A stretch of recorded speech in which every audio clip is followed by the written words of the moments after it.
Va bajando ya, va bajando ya, va bajando el Espíritu de Dios. Si su pueblo empieza a orar y deja al Señor obrar, va bajando el Espíritu de Dios. Ven a conocer a mi Salvador. Ven a conocer a mi Salvador. Y juntos alabemos la gloria del Señor. Y juntos alabemos la gloria del Señor. Viendo algo está descendiendo, algo está descendiendo, algo está descendiendo. Eso es el Espíritu Santo. Eso es el Espíritu Santo. Alabanza. En el nombre del Padre, del Hijo y del Espíritu Santo. Amén. Señor Jesucristo, te damos gracias porque en esta noche nos congregas en tu nombre y como has prometido, sabemos que nos regalarás también el Espíritu Santo, Señor y dador de vida, que nos ayude a comprender tus misterios, que nos ayude a caminar en este proceso de formación. Danos la gracia, Señor, de abrir el corazón totalmente para ti y ante todo de poner en práctica aquello que tú nos enseñas. Gloria al Padre, y al Hijo, y al Espíritu Santo. En el principio, ahora y siempre, por los siglos de los siglos. Amén. Bueno, hoy nos acompaña en la formación, bueno, están los catequistas algunos catequistas de Santa Bárbara, y ese grupo grande que ustedes ven aquí es un grupo de personas de varias parroquias, son de Ibagué, que hace un año, ya 2 años, el año antepasado venían caminando conmigo en formación del SPAC rural y en formación continua cada 8 días, y ellos han querido conectarse todos los martes conectarse en la formación y además venir una vez al mes a celebrar la Eucaristía con nosotros y a participar presencialmente de la catequesis. Les cuento también que me he sentido muy animado porque en el encuentro de sacerdotes decía un sacerdote: cuando no me puedo reunir con mis fieles a formarlos, yo les envío la catequesis del Padre Aldemar para que ellos se formen. Entonces hay parroquias que se están formando con esta misma catequesis. Hay otros que no se conectan en directo, pero vienen después en diferido y la toman la catequesis. Y es un servicio que hacemos para muchas personas. ¿Eso qué implica? Que el Padre Aldemar no puede ponerse a hablar bobadas. ¿Y eso qué implica? Que ustedes tienen que orar, para que le cierre la boca al Padre y no diga bobadas, sino que diga realmente lo que tiene que decir, porque es la doctrina de la Iglesia. ¿Listo? Entonces es una gran responsabilidad que tenemos todos. En ese camino que vamos recorriendo del año del Espíritu Santo y de formación para catequistas y para todo agente de pastoral, yo he dicho que esta formación tiene que llevarnos a nosotros a ser como una esponja, a ir tomando la doctrina, asumiéndola, y ese asumir el Evangelio nos va a llevar a una transformación personal que me lleva a testificar a Cristo a mis hermanos. Si yo no me formo, si yo no asumo, va a ser muy difícil que yo pueda catequizar. Los procesos de evangelización son difíciles, pero si no se hacen como tienen que hacerse, son perdidos. Entonces por eso en la iglesia nos matamos haciendo cosas y después uno dice: ¿y qué quedó? Nada. ¿Por qué? Porque no hicimos las cosas como teníamos que hacerlas, o porque a veces no asumimos lo que tenemos que asumir. Hoy quiero introducir, yo por ahí en el mano el documento, pero no sé quién lo haría, guía a la iglesia. Otros dicen que vivimos el tiempo del Espíritu. o un permanente Pentecostés. Es el tiempo del Espíritu. Algunos dicen, yo no me atrevo a decir eso, yo creo que es el tiempo de Dios, porque en la doctrina trinitaria... Listo, volvemos.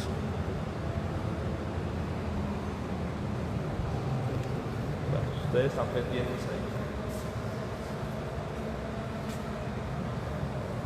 Entonces, no es el tiempo del Espíritu, es el tiempo de Dios, pero que nos va a permitir descubrir cómo actúa el Señor. Entonces, si el Espíritu Santo, decíamos hace 8 días, es motor de orden, lo que impide que la iglesia se desordene, claro que hay desmanes, claro que hay desórdenes, y hay desórdenes porque no dejamos actuar el Espíritu Santo, pero lo que permite que la iglesia permanezca en un orden es el Espíritu Santo. O sea, donde Él no meta la mano, o sea, nosotros volvemos esto, es la acción del Espíritu Santo en nuestra vida, y además es motor de orden en la vida de cada creyente. Así como la iglesia necesita que el Espíritu Santo ordene, también en la vida de cada creyente tiene que actuar el Espíritu Santo ordenando. Podemos decir claramente que el Espíritu Santo es el motor y protagonista de la misión de la iglesia, que su tarea es perfeccionarla, santificarla, dirigiéndola hacia la plenitud del reino. Recuerden que el Señor ha dicho, cuando les envíe el Espíritu Santo, Él les revelará la verdad plena. Cuando les envíe el Espíritu Santo, es la plenitud. Y entonces la tarea es perfeccionar la iglesia, perfeccionar el reino de Dios, reedificarlo, dirigiéndolo hacia esa plenitud. Vamos a tomar un texto, Hechos de los Apóstoles 2:1-5.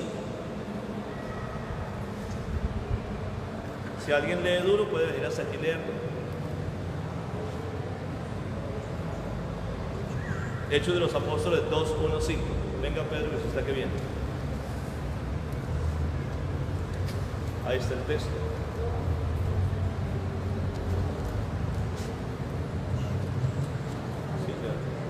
Cuando llegó el día de Pentecostés, estaban todos reunidos en el mismo lugar. De repente vino del cielo un ruido, como el de una violenta ráfaga de viento, que llenó toda la casa donde estaban. Y aparecieron unas lenguas como de fuego, que se repartieron y fueron posándose sobre cada uno de ellos. Todos quedaron llenos del Espíritu Santo y comenzaron a hablar en otras lenguas, según el Espíritu les concedía que se expresaran. Palabra de Dios. Miren que es ese texto, ustedes lo reconocen, de hecho sin leerlo ya lo reconocían, es el texto del Pentecostés. Y tenemos que decir que la iglesia, ¿ya estaba la iglesia fundada o no? Yo ahorita les voy a hablar, ahorita me voy a salir un poco del tema y les voy a hablar de la fundación de la iglesia, que es un tema de eclesiología, pero que es muy importante que lo retomemos. La iglesia ya estaba, indudablemente, ya estaban los apóstoles, ya estaba la Virgen María en el cenáculo, pero ellos tenían miedo. Además, aparte del miedo, el Señor les había dicho que se quedaran allí esperando la promesa, porque ellos no podían irse solos. Y ellos allí reunidos, con miedo, con las puertas cerradas, comienza a suceder este fenómeno que en vez de llenarlos de miedo, les transforma la vida. Es el Pentecostés. El Espíritu Santo llega y llena todo. Yo no sé si ustedes en algún momento han experimentado en una comunidad o en una parroquia que hay un Pentecostés. ¿Sí lo han experimentado alguna vez? Que uno dice, eso está como frío, pero como que llega un momento, un fogonazo y esto como que cambia, que se enciende. Son los Pentecostés que suceden en la iglesia. Pentecostés hay muchos. Hay uno que se relata en la Biblia, pero realmente Pentecostés hay muchos. Yo le pido a Dios en cada celebración eucarística dominical, si ustedes se acuerdan, allá en el acto de piedad, yo lo alargo un poco, rompiendo un poco la liturgia, que es un momento de perdón, y yo le pido a la gente, a ustedes, que den gracias a Dios y que pidan el Espíritu Santo para que se viva la Eucaristía bien. Y lo que se está pidiendo es que, como en Pentecostés, nuevamente nos sople, nos llene, porque la iglesia necesita esos Pentecostés. Yo les cuento que yo le he creído al Papa cuando habla de la sinodalidad. Le creo y le entendí de una manera tal vez diferente a muchos, y a mí me ha dado un cierto tufo de tristeza. Le dije al obispo una vez: Monseñor, ya hablamos de sinodalidad y dejamos de hablar de eso.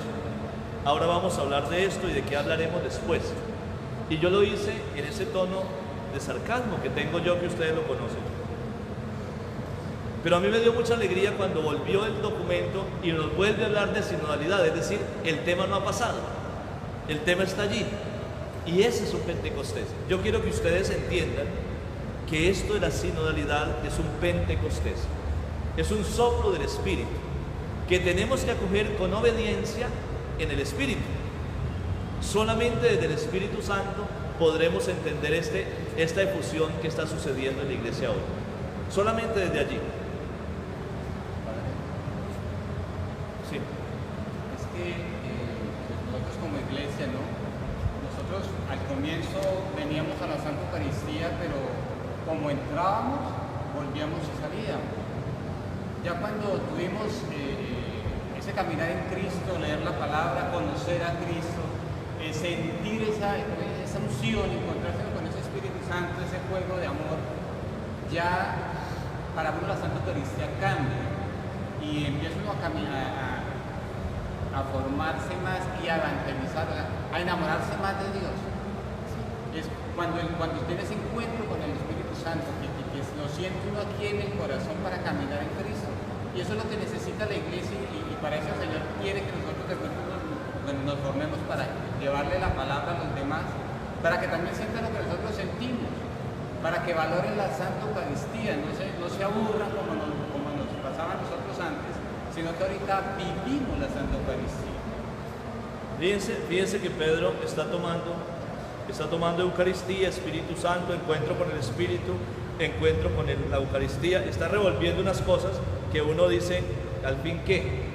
Eso lo vamos a entender al final de esta catequesis, porque ese revoltijo que hizo él no está mal, porque ustedes saben que donde está el uno, están los tres.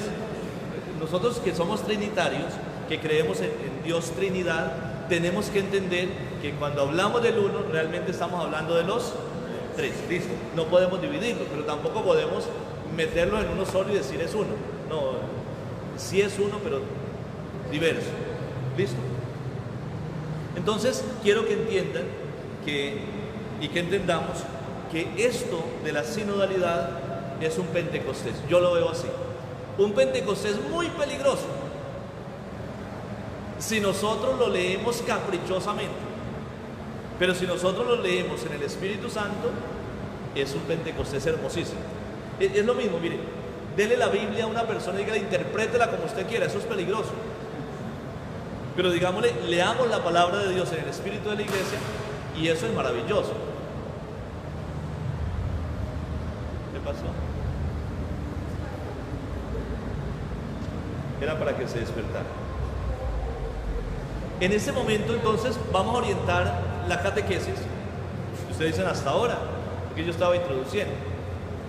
Vamos a orientarla desde la palabra de Dios, donde vamos a encontrarnos diversos momentos de fundación de la iglesia.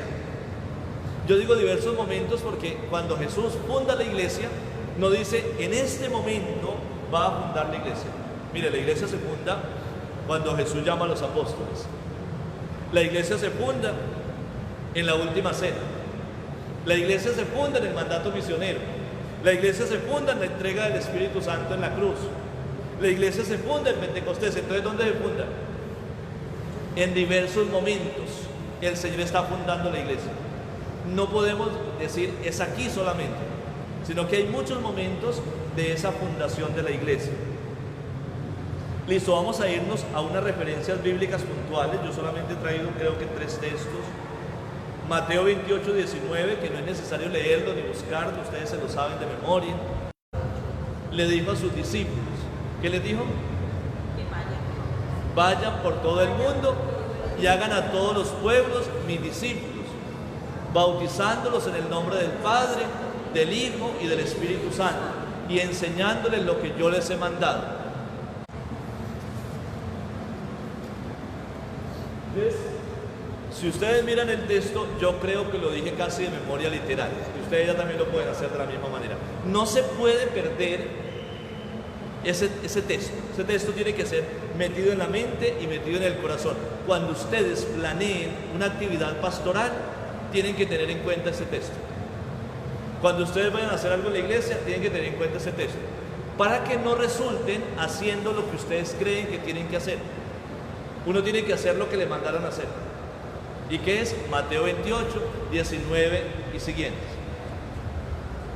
Listo, allí entonces el Señor nos recuerda qué es lo que tenemos que hacer. En ese texto no solamente encontramos la fundación de la iglesia en Cristo o por Cristo, sino también encontramos la misión. La iglesia, mire, esto se nos ha perdido. Yo lo digo con dolor y casi que es una denuncia. La iglesia ha perdido muchas veces el impulso misionero. La iglesia ha perdido el momento evangelizador. A mí me da impresión cuando las parroquias se reducen a misa y a reunirse con 4 o 5 viejitas nada más. Y quedaron ahí. Y fue que a mí me entregaron 5 grupos y ahí estoy con los 5 grupos. ¿Y qué? ¿Qué sigue de ahí? Lo que alcance uno a hacer en misa, no. Está bien que la misa bien celebrada ya es evangelización, una evangelización profunda. Pero la iglesia a veces se le pierde ese sentido misionero. Los curas nos hemos aperezado. Y ustedes también. Ustedes dicen, cuando me pensione. Yo cuando me pensione, yo me meto a la iglesia. De resto no, porque yo no tengo tiempo. Yo tengo que hacer mis cosas. Cuando me pensione, yo digo, ¿y si no me pensione? Si no alcanza. Y por allá en una parroquia me encontré una persona ya pensionada que decía, es que todavía no he madurado mi fe. Entonces yo dije, ya se pensionó, ya tiene otra excusa, no ha madurado la fe. Y entonces, si ustedes se dan cuenta, los discípulos iban aprendiendo y iban haciendo. Porque es que en las parroquias también tenemos un grupo de gente que van tomando todo, y se van llenando y no dan nada. Eso aquí es, recibe y da. Se forma y evangeliza. Porque si no, no funciona esto.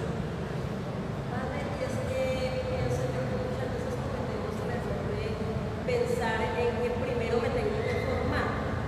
Y de hecho sí. Se queda ahí, en la formación. Entonces, en eso es que pienso yo, no sé si estoy equivocada, que estamos pecando porque yo tengo que ir al sitio donde debo de dar a conocer lo que estoy aprendiendo. Lo primero es cierto. Yo primero tengo que formarme, claro, porque si no me formo, ¿qué voy a dar? Pero miren, yo les cuento mi experiencia.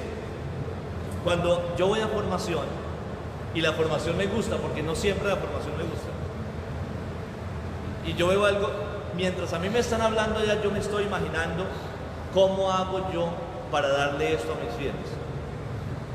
Mira, a mí me entregaron el libro este que les mostré, no sé qué se hizo, y a mí me lo entregaron y yo dije, esto está bueno para ellos. ¿Cómo hago para enseñarle esto a ellos? ¿Sí ven? Yo quiero aprender, pero a la vez yo quiero dar. Entonces, esto que ustedes están recibiendo, tienen que estar pensando, oiga, chévere que mi familia entendiera esto. Chévere que mi comunidad entendiera esto. ¿Cómo dárselo? Entonces, no es que ustedes vayan y hagan esta misma catequesis. No, eso va saliendo poco a poco en el trabajo que ustedes van haciendo. Ustedes no pueden hacerlo tal cual. Primero porque no son unos loros que tienen que repetir. Pero si ustedes se apropian de esto, uy, o sea que ya no puedo decir esto porque no está bien. Yo tengo que decirlo de esta manera para que la doctrina sea correcta, que de eso vamos a hablar ahora. No es que ustedes me pican la lengua y me hacen adelantar. Pero piensen en eso. Tenemos que ser conscientes de que la misión de la iglesia es una sola: evangelizar. Cuando ustedes y yo seamos conscientes de eso, nosotros vamos a transformar, ayudar a transformar las comunidades, a transformar la iglesia. ¿A mí a qué me mandaron aquí a Venadillo? A evangelizar. Entonces, ¿qué tengo que hacer? Todo lo que yo hago tiene que ir encaminado a una confesión, un consejo, un saludo, una visita a un enfermo. Tiene que ir por esa línea, nada más. A mí no me mandaron a hacer vida social. Hay padres que usted como que no es amigo de todos, que yo no vine a hacer vida social. Cada cosa que yo hago tiene que ir encaminada a la evangelización. Y cada cosa que ustedes hacen en su trabajo, en su estudio, en la calle, tiene que ir encaminada a evangelizar. Allí nosotros vamos dándonos cuenta para qué somos. Esa misión no se puede desarrollar con las puras fuerzas humanas. ¿Cómo hago yo, padre? Es que yo no sé hablar. Tranquilo, el Espíritu Santo les dará palabras a las cuales nadie podrá hacerle frente. Y yo creo que eso ustedes lo experimentan constantemente. Resultan ustedes diciendo cosas que se ven. ¿Y eso dónde lo sacarían? Yo les he contado, a veces uno escribe la homilía y predica otra cosa. Porque el Señor le embolata lo de uno y dice, no, es que tiene que decir es esto. El Espíritu Santo va actuando en la misión. No tengan miedo de lanzarse. Los de aquí han hecho catequesis con familias y yo creo que al principio tenían miedo y ya les va gustando. ¿Por qué les va gustando? ¿Porque son capaces o porque han sentido la ayuda de Dios? Han sentido la ayuda de Dios. Entonces las cosas funcionan. Uno dice, ve, yo pensé que yo no iba a ser capaz. No, ya es capaz. ¿Por qué? Porque el Espíritu Santo va ayudando. El Señor Jesús no los deja desprotegidos. O sea, cuando uno los llama y dicen, se va para la guerra, pues deme un fusil. Yo solo no voy a ir así como, ¿cierto? Entonces el Señor no nos deja desprotegidos, sino que da el Espíritu Santo. Hay uno corriendo en la Biblia, hay 3 textos. Busquen Juan 19:30, otro que busque Juan 22 y otro que busque Hechos 2:1-5. Bueno, Hechos 2:1-5 no lo busquen. Juan 19:30 y Juan 20:22.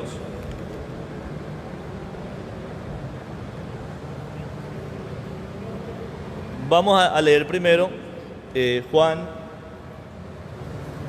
19:30. ¿Alguien lo tiene? Duro. Jesús probó el vino y dijo, todo está cumplido. Después inclinó la cabeza y entregó el espíritu. Este texto de San Juan es hermosísimo. Es hermosísimo, pero muchos no le han puesto cuidado qué es. Resulta que en San Juan pasa unas cosas extrañísimas que no pasan en los evangelios sinópticos. En San Juan, la cruz no es lo que significa para Lucas, Marcos y Mateo. En los evangelios sinópticos la cruz es suplicio. En Juan no. En Juan la cruz, porque el texto está ubicando a Jesús en la cruz. ¿Qué pasó? ¿Nos llevan parando? Este texto de San Juan 19:30, Jesús está en la cruz. Allí dice que el vino, pero realmente no es vino, es vinagre. Se lo sube el soldado en una lanza. Pero como la cruz es el trono, ¿sí ven el cambio? En los evangelios sinópticos es suplicio. En Juan la cruz es trono, es el trono del reino de Dios. ¿Cómo cambia? Jesús entrega su espíritu. ¿A quién se lo entrega? Al Padre. ¿Y para qué?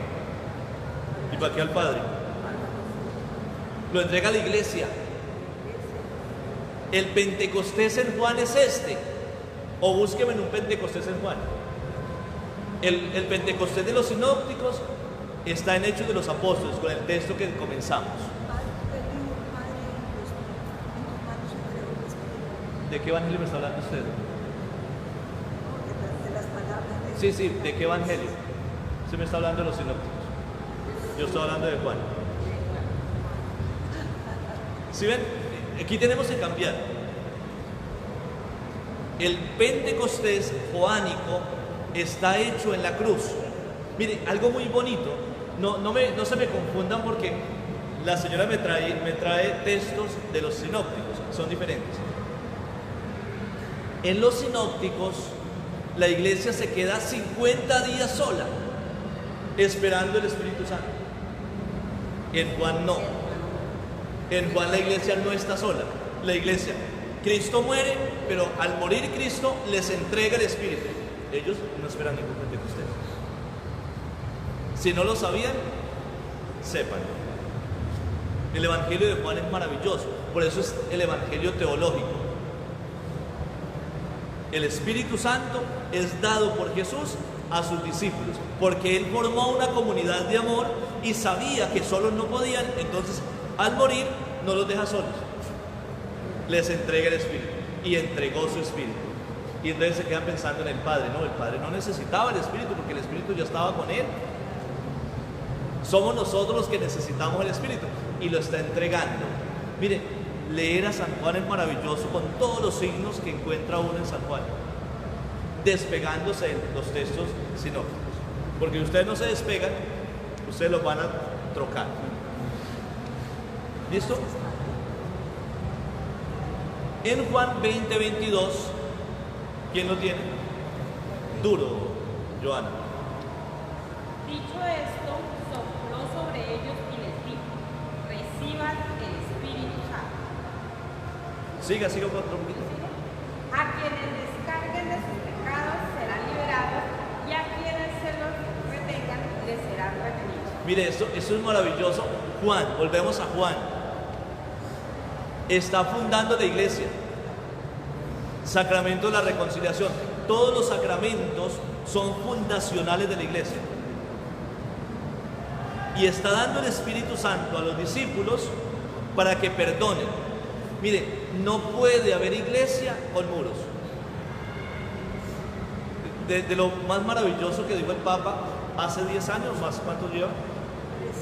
13. Ustedes como son más viejitos que yo, ustedes saben más. 13 años, cuando el Papa comenzó el pontificado, él dijo que había que derrumbar los muros y construir puentes. El Papa como loco, ¿cierto? Todo revolucionario. No es que es esto, es esto. El Papa lo que estaba diciendo es que la iglesia tiene que ser lo que Cristo quiso que fuera. Y Cristo nos regaló el Espíritu para que nosotros crezcamos en fraternidad. Porque es que no podemos seguir siendo una iglesia de grupos apostólicos que rezamos pero nos peleamos entre nosotros. Camine que ahí llegaron los del otro grupo. ¿Y qué son entonces? Mire, me perdonan ustedes, yo repito una frase de un cantautor católico del Perú. Hay grupos que parecen pandillas. Su pelea. Y por ahí está el TikTok donde el sacerdote está cogido la mano a los fieles y dicen: Señor, libera a nuestro sacerdote de todos los problemas. Y el Señor lo libera y el Padre queda solo. Porque los problemas, ¿qué son? Los grupos apostólicos que no se quieren. Entonces mire, si nosotros recibimos el Espíritu Santo para perdonar y para pedir perdón, no tenemos por qué estar bravos. Ay, es que este me miró, aquel no me miró, este me saludó, aquel no me saludó. Y son unas bobadas que destruyen la iglesia. El Señor nos regaló el Espíritu Santo como instrumentos de perdón para que aprendamos a aceptarnos diferentes, porque solamente el Espíritu Santo produce armonía. Nosotros tenemos que ser una orquesta. Cuando un instrumento se desafina, la orquesta suena mal. Cada uno es un instrumento diferente que tiene que sonar armónicamente para que la melodía sea hermosísima. Y eso lo hace el perdón. Porque es que yo bravo, yo no puedo estar con ustedes. Yo me acuerdo, yo estaba en la otra parroquia y me sacaban la piedra, que casi nunca me la sacan, pero me la sacaron antes de unas exequias y se me subió el genio. Claro, porque ese estar enojado me impedía ir a la Eucaristía y celebrarla. ¿Cómo? Entonces me tocó llamar a un sacerdote amigo y decirle que estaba a 10 minutos y decirle, véngase corriendo y celebre la Eucaristía. No soy capaz de celebrarla, tengo un mal genio, porque es que yo tengo que estar en comunión. Para que ustedes se den cuenta que al Padre Aldemar también le sacan la piedra. Casi no, porque es que un día me la sacaba y ya me quedó por fuera.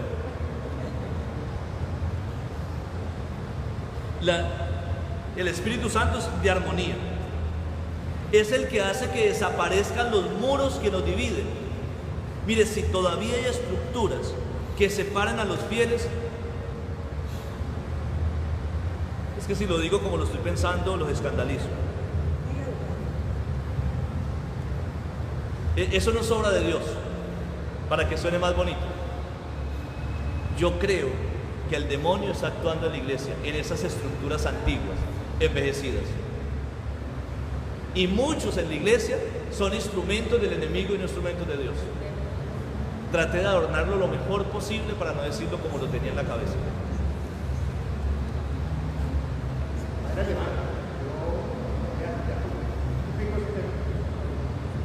El Espíritu Santo es nuestro Padre, ¿cierto? Siga y yo le... Él lo recibimos nosotros en el sacramento del bautismo. Sí, Y permanece con nosotros toda la vida. debe permanecer. Toda la vida. El Espíritu Santo está en nosotros, puede ser el don de la salvación, el don de la palabra, Ajá. de lengua, cualquier cantidad de dones a nosotros. Pero a otras personas le da el don del mal. Ahí está el Espíritu Santo, o No. está el mal. No. Entonces la pregunta que él hace es, yo trato de resumir y entender. Él dice, todos somos hijos de Dios, no hijos del Espíritu, hijos de Dios.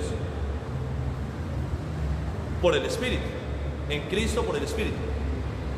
Todos tenemos dentro el Espíritu Santo. Es posible que sí, es posible que no. Lo que yo puedo afirmar ahora en ustedes es que ustedes y yo, como somos bautizados, somos templos del Espíritu. O sea, la casa es del Espíritu.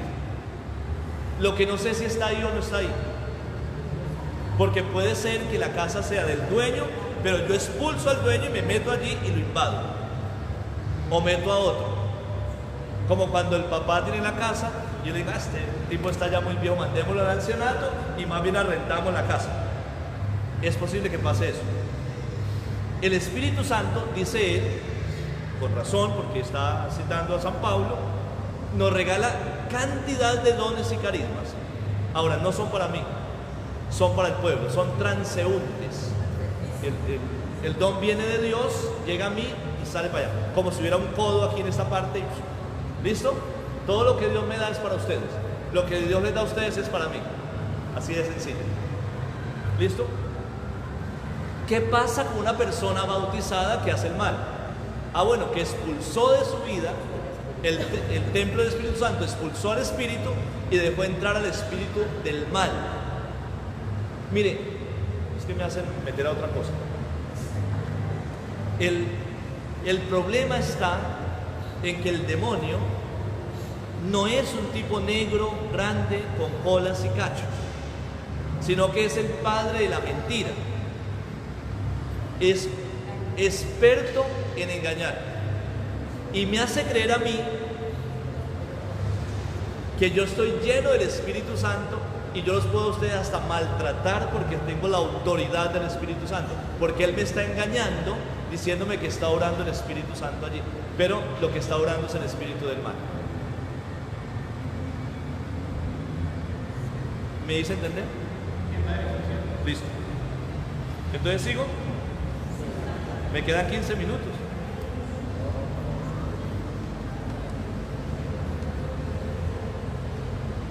Entonces, yo creo que esta catequesis me tiene que llevar a examinarme y a exigirme.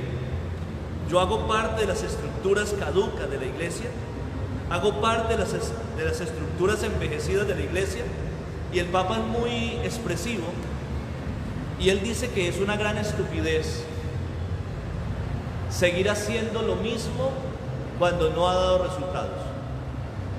Cuando yo hago algo que no da resultados, ¿qué tengo que hacer? Cambiarlo, hacerlo de otra manera. Si usted a su hijo lo insulta y le da rejo y el chino no aprende, es porque el rejo y los insultos no funcionan. O sea, no sea tonto, no haga lo mismo. Tiene que cambiar la forma de hacer las cosas para que le funcione. ¿Sí? Lo mismo pasa en la iglesia. Luego viene Hechos 2, 1, 5, volvemos al Pentecostés, donde encuentra el camino, la forma y la fuerza para cumplir la evangelización. El Espíritu Santo es el camino por el cual yo puedo decir, es por aquí. No me van a confundir con que Jesús en Juan dijo, yo soy el camino, la verdad y la vida. Para que no me digan camino, es el que ilumina el camino entonces. Es que el que ilumina el camino, el que le da la forma a lo que hago, y el que me da la fuerza para cumplir la misión evangelizadora. Yo les he dicho a ustedes que en algunas ocasiones yo preparo la homilía o preparo el audio que envío todos los días, y después, como lo hago de noche, después me acuesto y digo, oiga, pero yo hoy no les dije pues nada. Hoy sí me pifié en lo que dije. O terminada la misa, yo digo, qué predicación tan maluca. Y no falta el que le dice a uno, padre, esta predicación tan bonita me cayó toda a mí. Era lo que el Señor quería decirme. Y usted dice, yo no dije nada.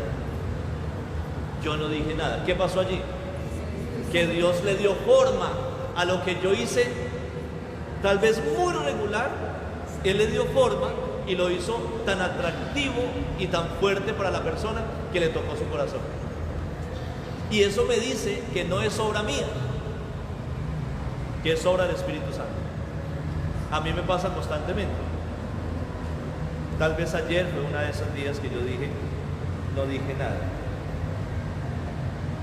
Sí, creo que ayer fue.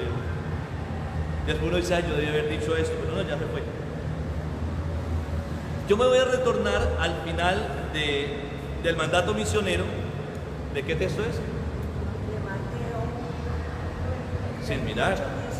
Mateo 28, 19 y siguientes. Dice el Señor, yo estaré con vosotros hasta el fin de los tiempos. Entonces cuando uno escucha eso, uno dice, la Eucaristía. Pero no es que no es solamente la Eucaristía. Dios quiso quedarse con nosotros. Yo me voy, Evangelio de San Juan, yo me voy hacia el Padre, pero cuando llegue donde el Padre, le enviaré el Paráclito, que les guiará hacia la verdad plena. La presencia de Dios es a través del Espíritu Santo también. Padre, pero es que la Eucaristía. Y entonces yo les digo, quiten el Espíritu Santo y a ver si hay Eucaristía.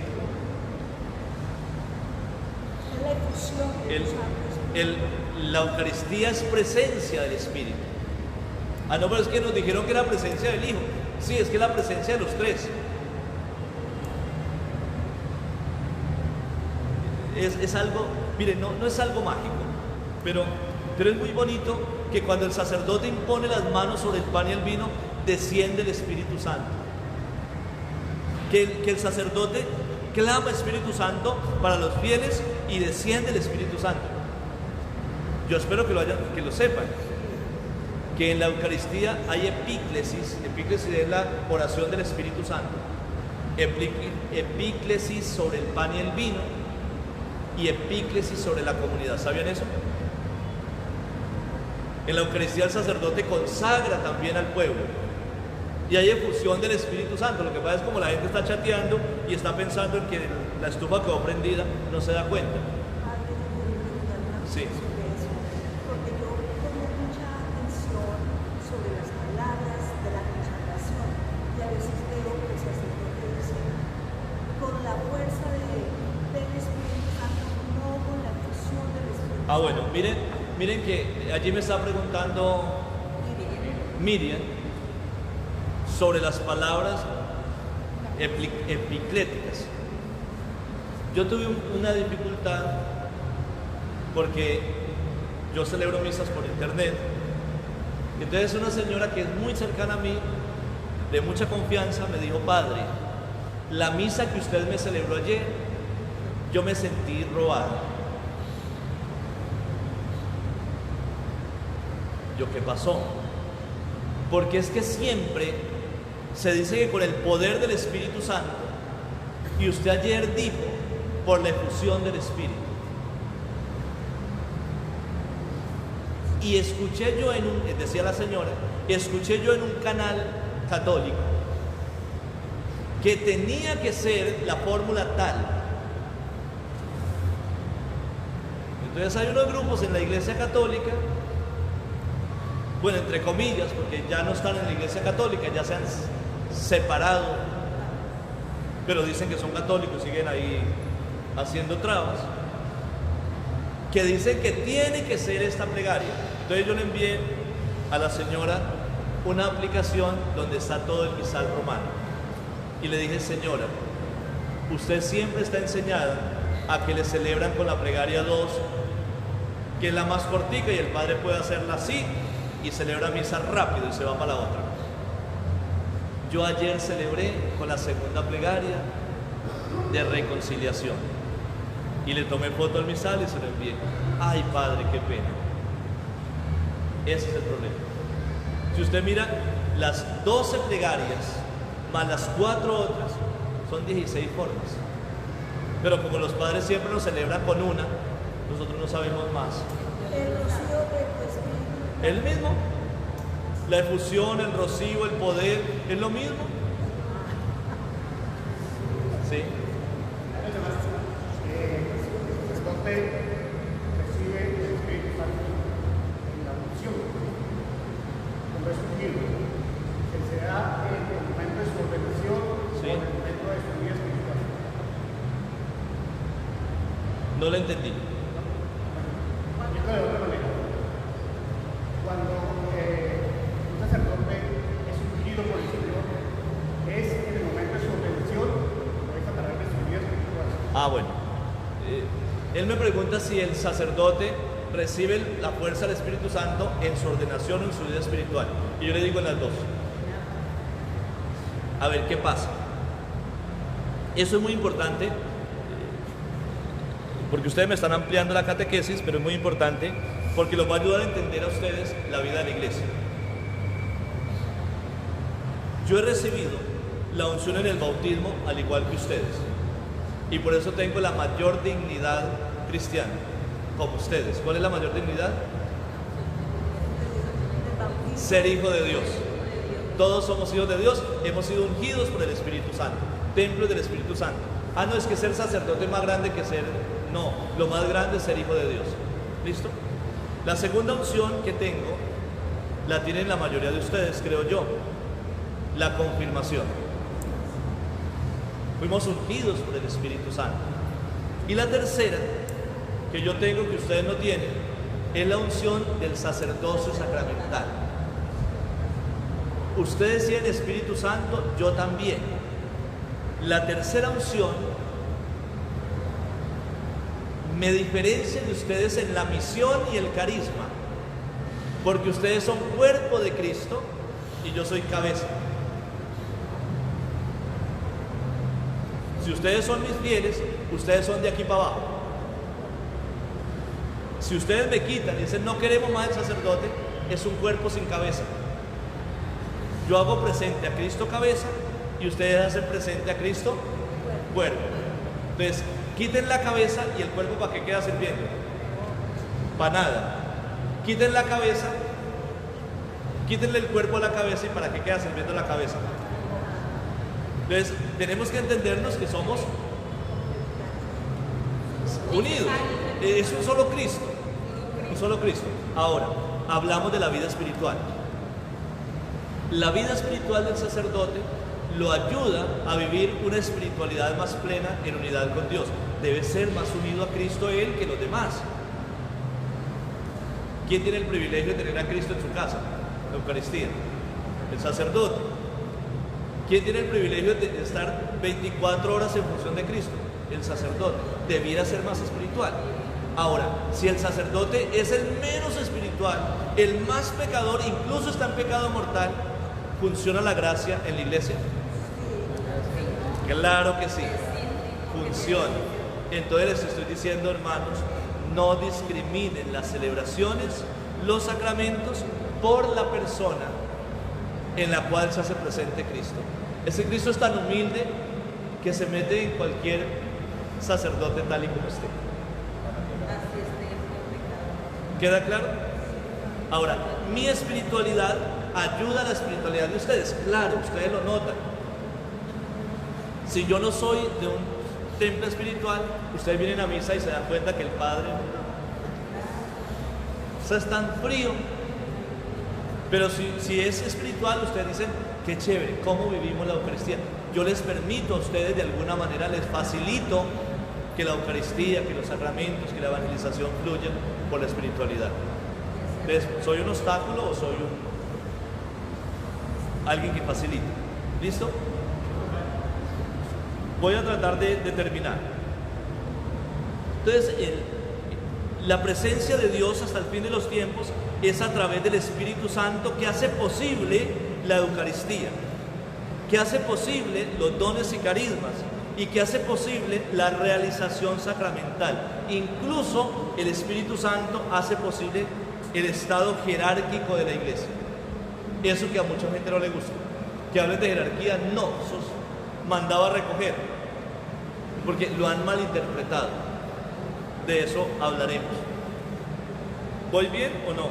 ¿Me hago entender? Esta catequesis nos permite entonces adentrarnos en el próximo tema, que ya vamos a ingresar al libro de las conclusiones, sobre la sinodalidad. Escuchen esto: siempre viva en la iglesia, la sinodalidad es siempre viva. La sinodalidad no comienza con el Papa Francisco. Hombre, ¿por qué no lo entienden? Es que el Papa Francisco es un hereje, porque propuso la sinodalidad para dañar la iglesia. ¿Quién dijo que la sinodalidad es del Papa? O sea, son tan cortos de mente que son capaces de decir esto para dañar al Papa. No. La sinodalidad es fruto del Espíritu Santo y está presente en la iglesia desde los inicios. ¿O acaso el envío de los 72 no es sinodal? ¿Los mandó de 2 en 2? Es sinodalidad.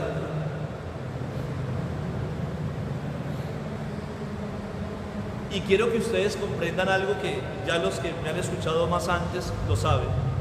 La sinodalidad no es caminar con mi hermano. Yo pregunto, ¿un matrimonio sacramentado está en sinodalidad siempre? ¿Sí o no?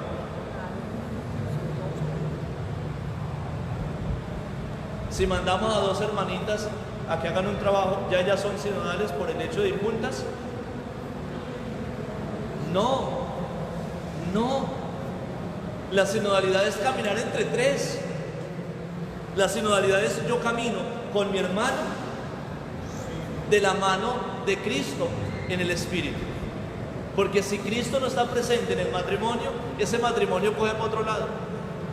Si las hermanitas se van solas y no llevan a Cristo, no llevan el Espíritu, se nos descarrean. La sinodalidad no es caminar entre 2 hermanos, es ir con Cristo de la mano con el otro. Nosotros somos sinodales cuando los grupos apostólicos dejen de ser caprichosos y comiencen a caminar juntos con el sacerdote y con Cristo, por la fuerza del Espíritu Santo, que es el amor que nos une. Es que nosotros somos sinodales porque nos reunimos y hablamos de cómo queríamos la iglesia. Pues esa reunión fue un poquito más de chisme, pero no fue nada más. Allí no estaba el Espíritu. El Espíritu Santo tiene que unir y hacer viva la sinodalidad. ¿Estamos? Vivimos tiempos enrarecidos, donde muchos creen leer la palabra de Dios y la creen solamente como historia del pasado. Ay, tan bonito que eran los hechos de los apóstoles. Pues que eso estamos llamados a vivirlo hoy, o si no, ¿para qué? Que la palabra de Dios es actual. Pero muchos de la iglesia cogen la Biblia y la leen como una historia. Lo que pasó allá en tiempos de Jesús y ahora. No creen en la palabra de Dios actualizada. No significa renovada. La palabra de Dios no se renueva, se actualiza. Es por ello, digo yo, son palabras mías, que muchos se opusieron y aún se oponen al tema sinodal de la iglesia. Y califican que la sinodalidad es introducida por un papa progresista. Porque dicen que el papa es medio socialista, como también dicen de mí. No, el papa no es socialista. El papa es cristiano.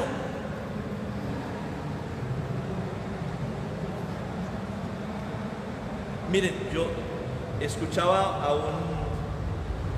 a un periodista católico, bueno, yo lo escuchaba muchísimo en EWTN, hablando de la iglesia y sabe mucho de iglesia, y lo escuché la semana pasada y estaba asustado, pensando que la sinodalidad ya había pasado y gracias a Dios no pasó nada. Pero ahora sacó el Papa un documento y nos dijo que teníamos que aplicar esas conclusiones del sínodo, porque el Papa no se cansa de tratar de acabar la iglesia. ¿Cómo se llaman católicos? ¿Cómo hacen? Entonces, tenemos que mirar esta sinodalidad como un impulso del Espíritu Santo para redescubrir la iglesia. Es más, la iglesia sinodal no está mirando hacia adelante, está tratando de volver a los orígenes. Yo la veo así. Lean los Hechos de los Apóstoles y la iglesia era sinodal. ¿Qué quiere el Papa? Que se recupere esa iglesia sinodal. Es un impulso por redescubrir la iglesia desde el comienzo y que está llamada a hacerlo así hasta el final. No, ojalá eso no pase de moda. Ahora, si nosotros entendemos que la sinodalidad ha estado siempre presente en la iglesia y que esa sinodalidad es obra del Espíritu Santo, que guía a la iglesia, que la ayuda a caminar, que la lleva de la mano, entonces no entiendo por qué tienen miedo. Que nos da un miedo que va a acabar la iglesia. No les estoy diciendo que la dirige el Espíritu Santo. O sea, ¿por qué el miedo? Si ustedes no creen en esto que estamos hablando, pues que nos cunda el miedo entonces. No hay miedo. El Espíritu Santo está actuando en la iglesia. Ahora, ¿cómo? No creemos con las palabras del Señor, pero la iglesia prevalecerá. ¿Y cómo lo hace? A través del Espíritu. Ahora, la sinodalidad, yo quiero que entiendan esto, entiéndanlo bien. La sinodalidad no debe ser entendida como una democratización de la iglesia. A mí me escribieron esta semana por WhatsApp: padre, es que ya sabemos que las cosas se hacen como usted dice porque usted no escucha a nadie. No, yo sí escucho. Lo que pasa es que no me dejo manipular. No, otra cosa.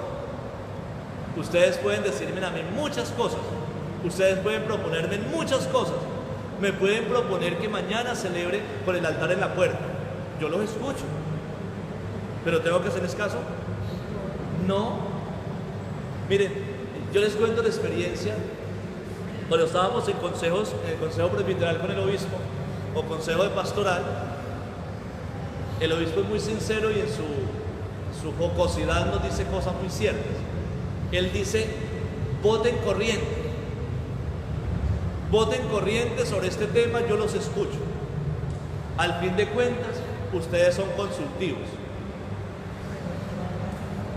¿Qué nos dicen? El que decido soy yo. Y nosotros sabemos. Nosotros le decimos: monseñor, mire esto, mire aquello. Pero lo que le decimos al obispo, el obispo no tiene por qué hacerlo.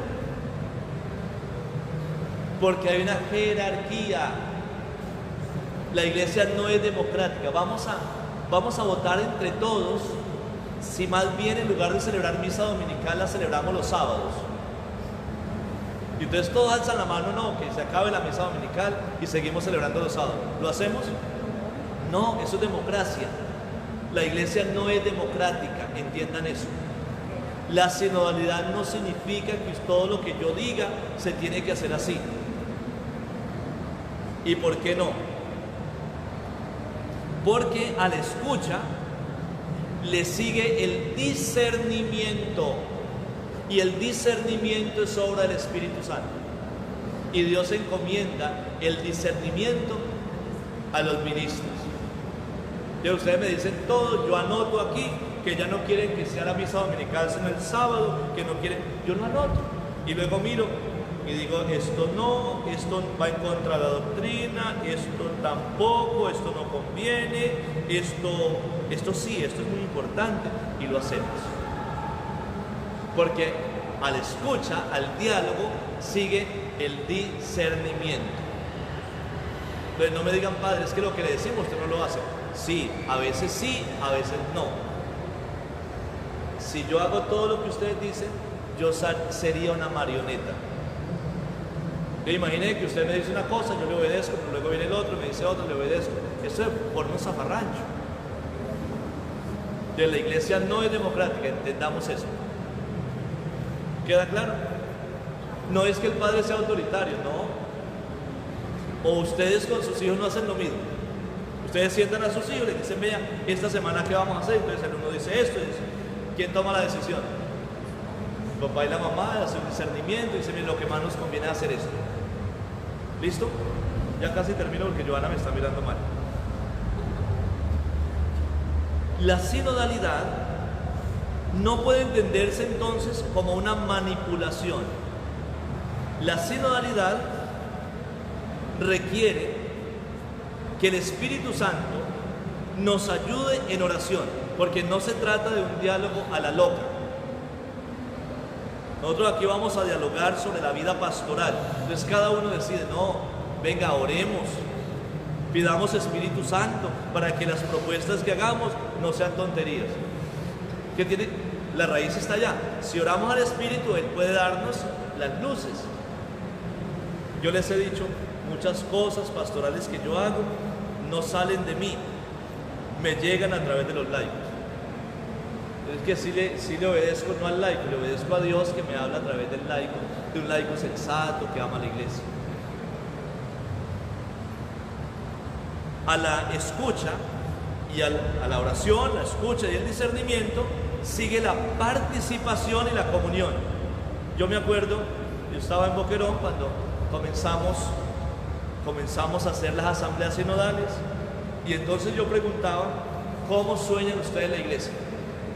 Uy, padre, que el domingo en las misas haya una orquesta musical allá y que eso anime a la iglesia. Bonito. ¿Quién la va a pagar? Ah, no, padre, usted verá. Es que no se puede soñar de esa manera. Mire, yo sueño con que cada barrio de Venadillo esté evangelizado. Padre, ¿y cuándo vamos a ir? No, vamos a organizarnos, tal día vamos. Ah, la cosa cambia. Yo quiero una transformación porque yo voy a participar, porque yo voy a entrar en comunión. Porque es que en la iglesia se nos llena de gente que opina y que dice, pero no hace nada. ¿Sí o no? Eso pasa en todas las parroquias menos en esta.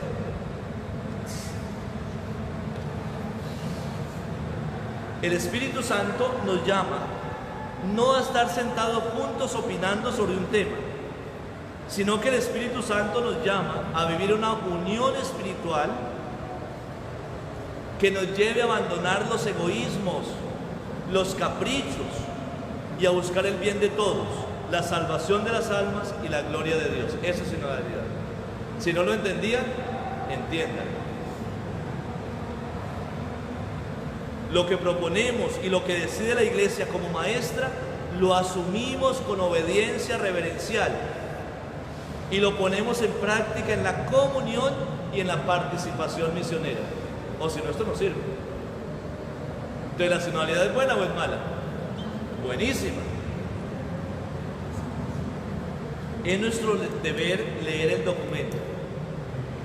Ya lo pueden bajar por internet.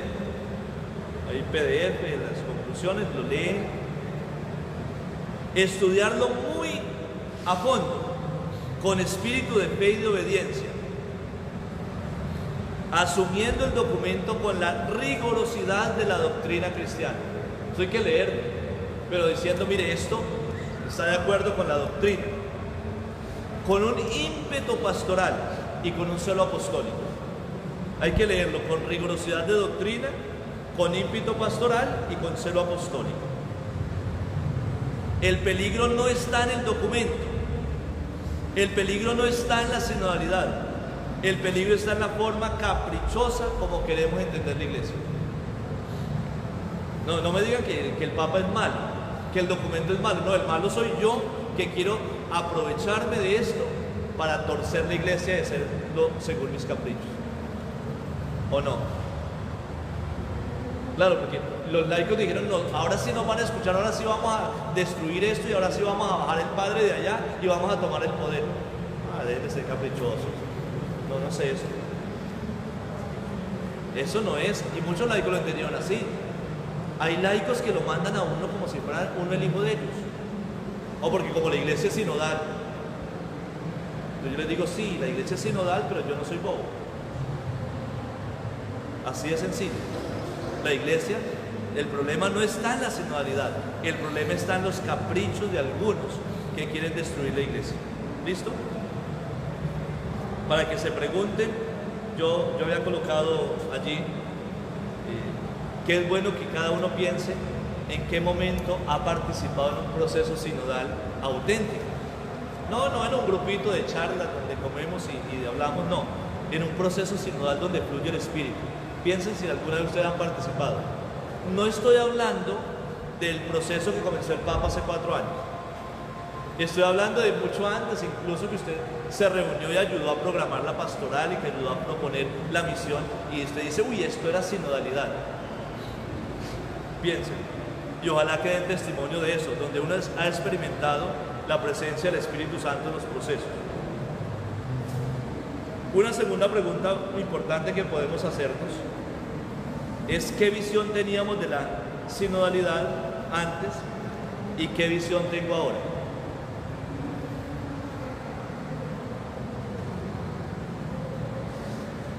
Yo no lo hago por soberbia, no lo hago por orgullo, pero yo he sido un defensor de la doctrina de la iglesia. Y si yo no estuviera seguro de esto, no lo estaría enseñando.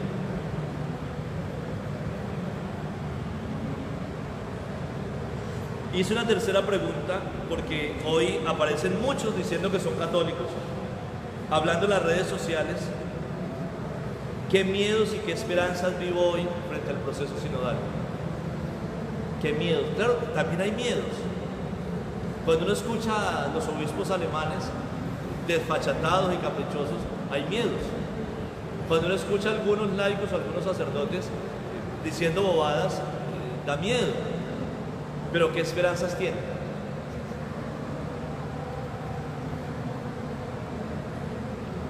Yo ayer envié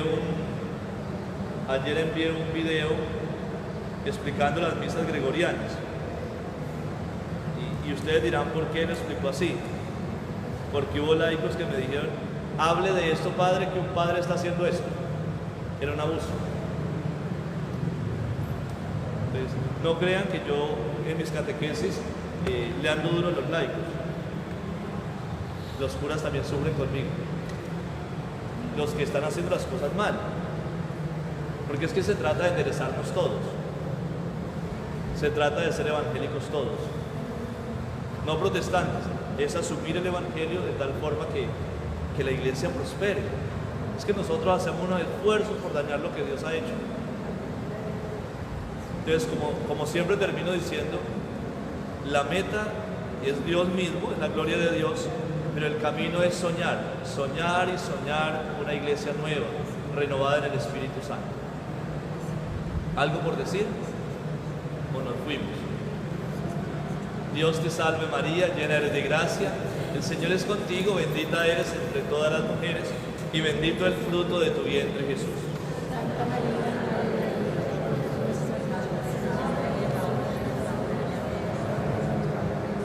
Bueno, hoy tuvimos una catequesis de 1 hora 5 minutos. El Señor esté con ustedes y les bendiga Dios Padre, Hijo y Espíritu Santo. Buenas noches, Dios les bendiga. Gracias, Padre.